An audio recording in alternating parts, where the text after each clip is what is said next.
Good morning, entrepreneurs. You are tuned into the Non-Corporate Network, the worldwide leader in entrepreneurship. I am Chaz Vandemotter. I'm Dustin Trout. You are watching/listening to Entreprenews, a show where we debate the top 6 trending small business stories. We give our takes. We keep you woke. It is not free to listen, though. I am sorry. You don't have to pull out your credit card. You just have to tell another business owner about us. You got to tell another entrepreneur about us so we can keep them woke as well. Dustin, do you want to tell them where they can check us out or find us? Basically anywhere where you consume content. We're on iTunes, Apple Podcasts, Google Podcasts, YouTube, Facebook, Instagram. Anywhere where you're consuming content. We try to make it easy to basically get the news from us. And so don't want to make you go out and search for it. Just search for us. Right. We are all over the world, Craig. Without further ado, I think we're ready to get in our first story. Dustin, you want to kick this thing off? Yeah, let's go ahead and kick it off with the first story. U.S. says Google breakup may be needed to end violations of antitrust law. So they have filed a lawsuit against the company, and the U.S. is accusing the $1 trillion company of illegally using its market muscle to hobble rivals in the biggest challenge to the power and influence of big tech in decades. Really, the last time that the government has done this is with Microsoft a while back. The goal is going to be to break up the company somehow. Really, it's far from assured and would likely take years to resolve. As mentioned, it's the first lawsuit for a major tech company since Microsoft in 1998 for the same thing, anti-competitive practices. The government says that Google has nearly 90% of all searches in the United States and 95% of all searches done on mobile worldwide.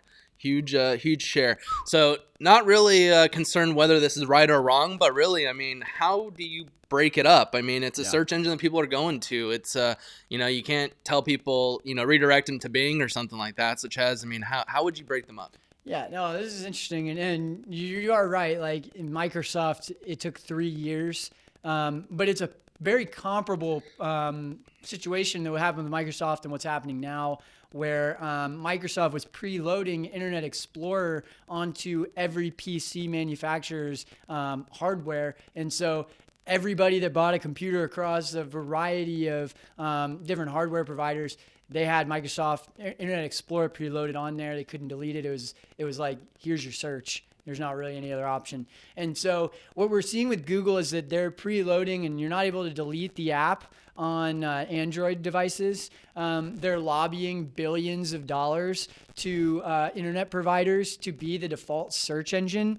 And when you do things like that, there's really no way that anybody can compete. You're sitting on $120 billion of cash, Dustin. There, you can insulate yourself pretty easily. So I think, if we're thinking about how you break this up, it's going to be tough because it's like, do we feel good that the legislation is going to break them up? I mean, we've seen antitrust probes happen every year or so, and it seems like nothing ever changes. But this sets a huge precedence because we've got the same conversation happening with Amazon, with Apple, with Facebook. And so if they can't get this done with Google, they're not going to be able to get it done with anybody. But, it's strategic because Google is intertwining their search and YouTube and the ad platform together. I think you're going to have to, as a legislator, break up the ad platform from YouTube, from Google Chrome, and really try to make those separate products. I mean, if they are separate, they're still going to share information. I mean, even if they're run by different CEOs, you know that they're going to share the same information. My whole thing, I mean, you're huge on what is the outcome we're trying to achieve. Yeah. Even if we're to break these up, what does that do for the end consumer? Yeah. I think at the end of the day, if you want someone to compete with Google, incentivize it. I mean, if we know Google's making a majority of their money by collecting data, create another search engine where you're paying people to search on that engine. You're going to get a ton of people going there, but at least you're transparent with how you're using their data and incentivize a competitor. Yeah. Don't use taxpayer dollars. Well, I'm sorry we're going over here, but I mean, I got to say this too. Like Amazon is having the same problem where their merchant data, they're unlawfully using that to create private labeled products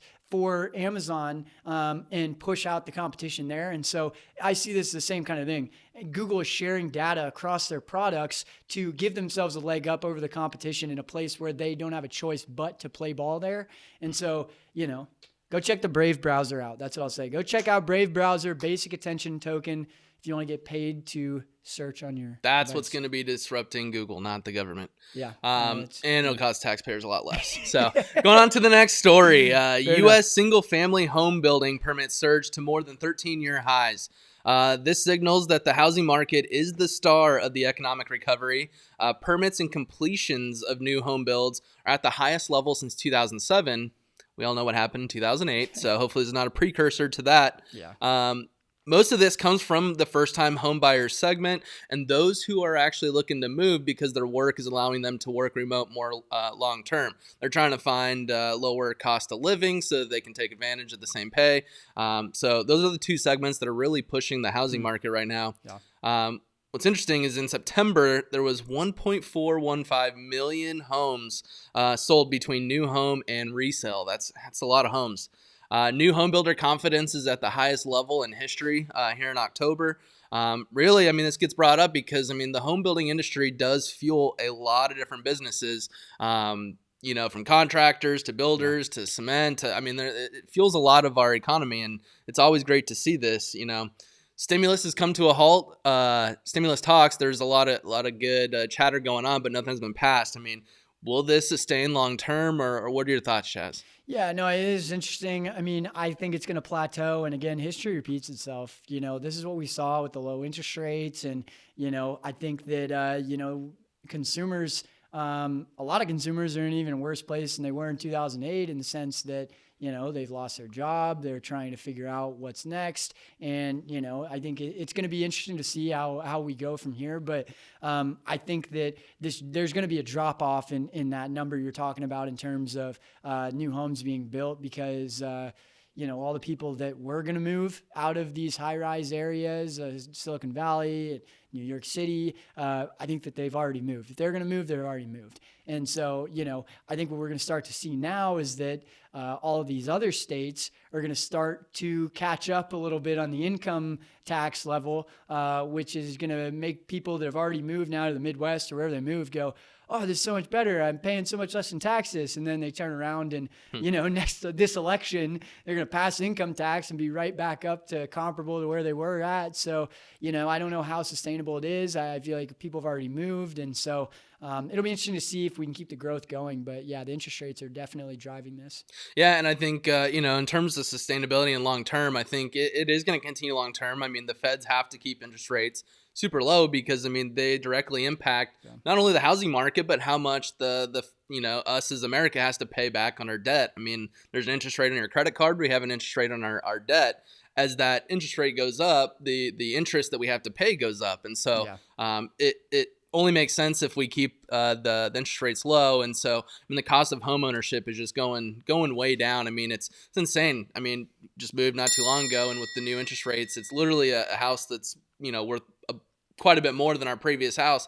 The overall cost of ownership is actually lower because the interest rate is much lower. I just worry if we keep kicking this payment back and you don't have to pay your mortgage, like there's the bubble again, you know? So yeah, it'll be interesting to see what legislation comes there. Yep. So going on to our next story, bringing it back here locally. So University of Arizona is increasing their in-person instruction, and they just canceled spring break. So the U of A will remain in phase 2 of its reentry plan next week, but will begin allowing larger in-person classes to meet on campus. Last week, they started allowing classes of 30 or fewer people to take place on campus. Prior to this, everyone had to be online. And beginning October 26th, they will reopen to classes of 50 or fewer. So, I mean, it's a pretty quick reopening.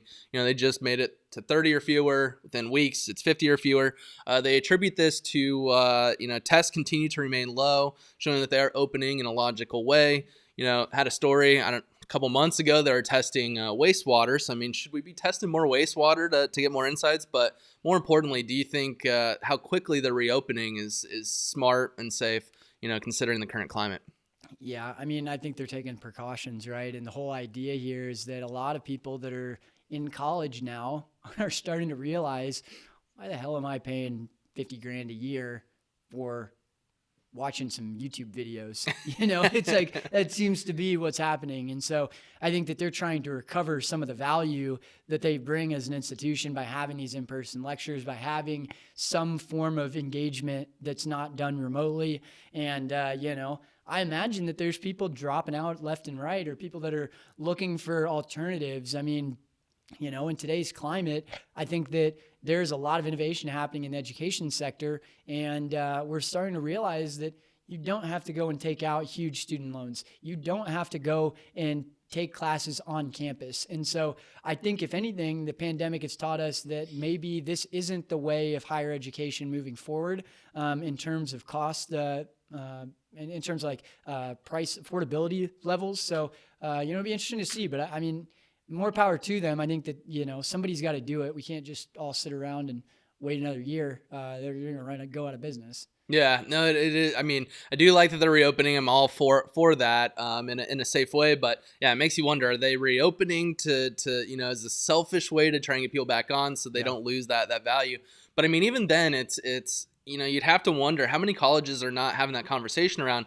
Hey, you know what? If this is the trend, if people are going to realize this, why do we have to charge so much? If colleges, at the end of the day, their whole goal is to educate as many people with, such a great education. Yeah. If you bring the cost down, you can educate a whole lot more people. And now you're actually, achieving your vision and your mission, which is to educate the population in a better manner. And so I'm more excited to see how this kind of revolutionizes, the education system. Prior to all this, was working at the Teachers College at ASU, and their whole goal was to change the way education is done. It's tough because there's a lot of colleges out there that are either private, or they use the tuition as venture dollars to go and create more money off of it. And so if you pull out the tuition, which is their lifeblood of revenue that they use to invest with, then now their business model is completely destroyed. So we're going to see a phase change in these businesses or colleges, it'd be interesting. Yep. Harvard and Stanford are still charging full price, Dustin, but it's all remote there. Well, before we get into our story, I want to mention that we are powered by State 48. Wearing a State 48 shirt is like getting a massage all day long. It's just, you feel good. You look good. You feel good. Dustin, you have anything you want to mention about State 48? No, they're just an all-around great company. I mean, what you just mentioned, I mean, so true. The clothing is super comfortable, but more so, they're just all about community, giving back to the community, and they're doing a great job partnering with nonprofits, and part of the proceeds they're donating back. But more so, they're helping small businesses get their name out there on the backs of their brand. And so, if you're a small business or you're a nonprofit looking to get your brand out there, check them out, state48.com. Boom. Well, Dustin, this one's for you as a fashionista. Online associate is the future retail job of the future. Employees are using one-to-one chats to bring experiences once reserved to in-store to e-commerce.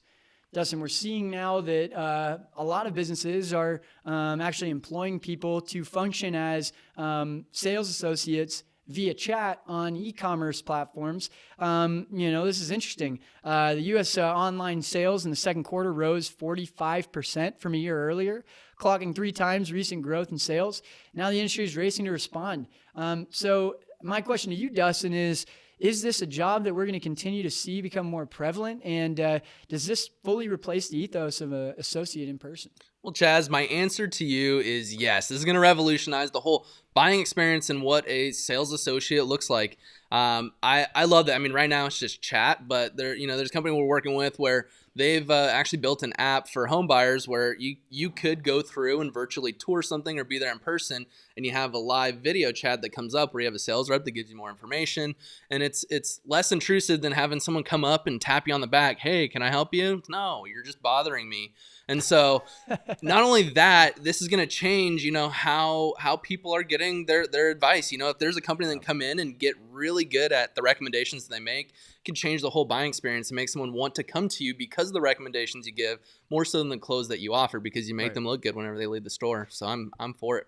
Yeah, no, I mean, it's interesting. I'm not as bullish on this one as you, Dustin. I mean, I think that this is necessary to innovate in a way that is meaningful to a customer, but I'm not going to use the chat. And what am I going to do? You're going to tell me like, hey, you should buy this shirt via chat? Like, I have to upload my measurements. Am I going to send you a selfie? Like, what do I got to do? Like, I just want to buy it. I don't want to go through a 10-step onboarding so that you can recommend a shirt. I'll just go find the shirt I want and buy it. So, like, I think that it's a layer that's necessary to get us to a more innovative place. But I don't know if I don't know if this is something that goes in the P&L as a live chat associate. I mean, there are a lot of tech companies and things that do offer live chat support on the website, which makes sense. But in this situation, I'm not as bullish on it. I don't know how it's going to help a customer as much. Yeah, I mean, it's as it stands right now, probably not a huge innovation tool, but people are all about the customer experience. Yeah. And this is a way where you could really shine more so than in person. Yeah. I mean, with the advancements of AR, I mean, even getting into VR and all of that, I mean, yeah, right now it might not be a huge opportunity, but down the road, I think there's tons of ways that those companies are going to figure out how do you make the onboarding shorter? How do we get more of your information so we can make better recommendations without abusing your data, of course. Yeah. But I mean, if you go, instead of shopping the inventory, it's, hey, this is what I have coming up. This is what I'm looking for. Boom, can virtually show a ton of different clothes from that sales associate. You can try it on through AR. I think that right there is where going to be a lot of success. How do we get from e-commerce to retail, but done in an e-commerce fashion? So, I mean, it'll be interesting to see for sure. Getting to the next story, reported by BBC, machines to do half of all work tasks by 2025. Half of all work tasks will be handled by machines, according to a World Economic Forum report. The think tank is saying that there's going to be a robot revolution that is going to create about 97 million jobs worldwide, but destroy just as many, if not more.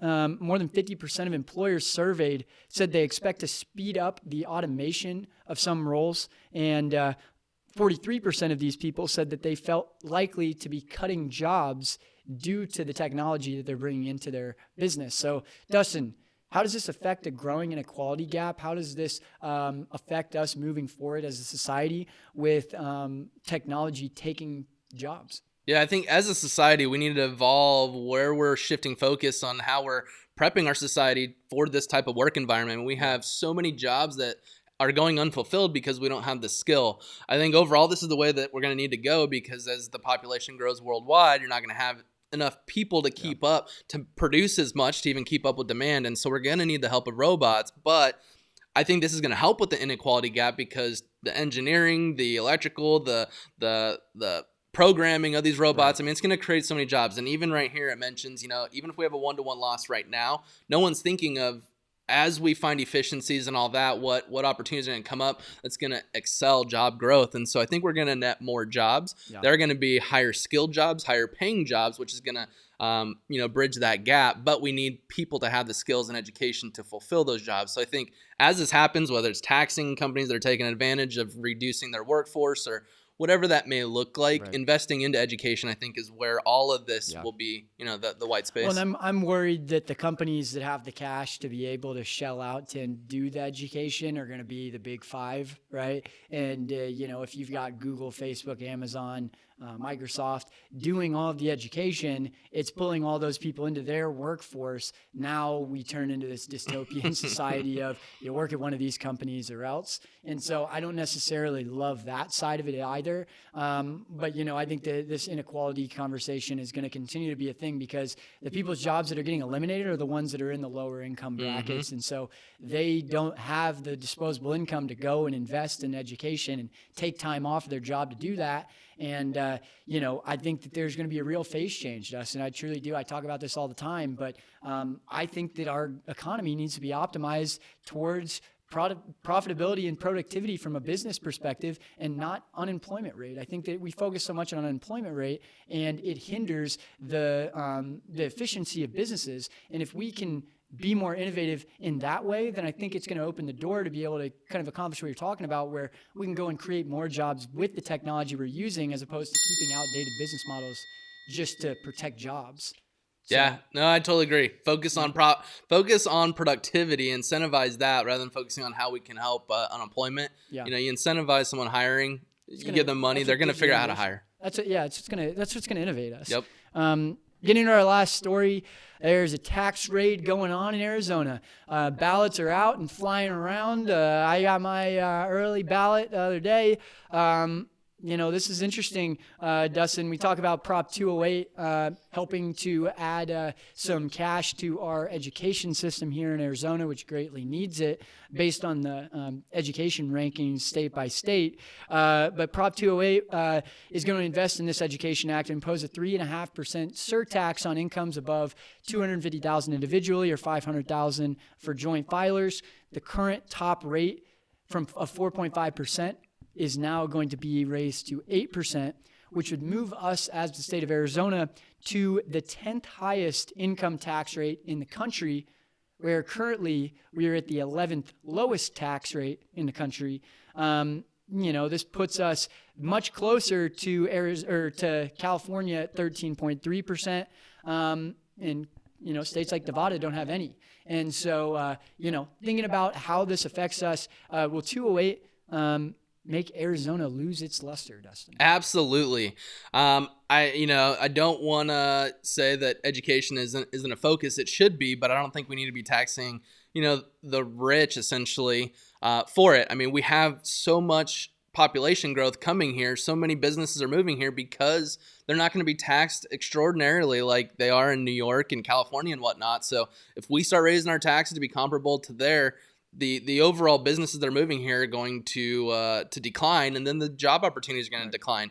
I think education, we do need more revenue coming in and more budget for the education, but I think there's so many more ways to do it. I mean, the other bill on there, is cannabis related. I don't know how much this is going to bring in compared to that, but I mean, right there that you have a whole new revenue line, and if it's legal, you're not using taxpayer dollars to incarcerate people, and so that brings in, surplus as well. I think there are different ways to do it. I mean, if we know that, based on the income, people are probably going to be spending, add in a bit higher sales tax or consumption tax, where if you buy cars that are worth over 150K, there's a little bit more tax there, but base it off of their consumption. I think you're going to prevent people from moving here, which is going to help the people that we're trying to help anyways. I mean, doing some quick math, you got about 7 million people in Arizona. 5.5% of those people are high income earners in this tax bracket, which puts us at about 400,000 families.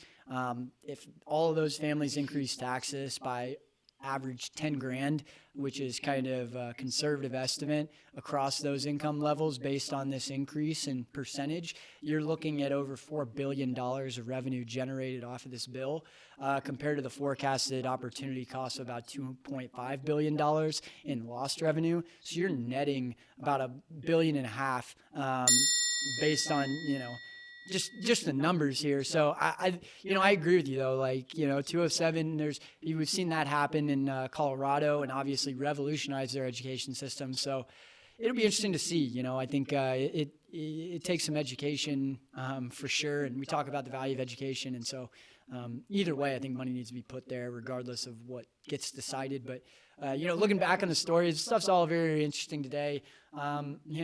I am keeping a very keen eye on this whole Google antitrust thing. I look at it as a huge precedence that's going to be set. And if, the DOJ cannot get this done with Google, there's no way in hell they're getting it done for Facebook, Amazon, or any of the other, Apple. They're not going to be able to get it done with any of them. So it really comes down to they need to do this right, or we're going to have, 5 companies rule them all. Yeah, and my favorite story was the online associate, in retail. I think just online associates, just people's job roles are going to look completely different. I think you're going to enhance the customer experience. I think overall it's just going to be, a much cooler way to shop. And so I'm excited to see what this looks like. Obviously, we're nowhere near being at that level, but, it's a big start. So yeah, no, a lot of innovation happening, and we appreciate you guys for tuning in and innovating in our state and in our country. It takes entrepreneurs like us to propel us in a better direction. And so, thank you for being here and keeping us woke. Again, your toll for listening today or watching today is to tell an entrepreneur about us, tell a business owner about us, tell anybody about us. Go stand on the side of the road and scream it.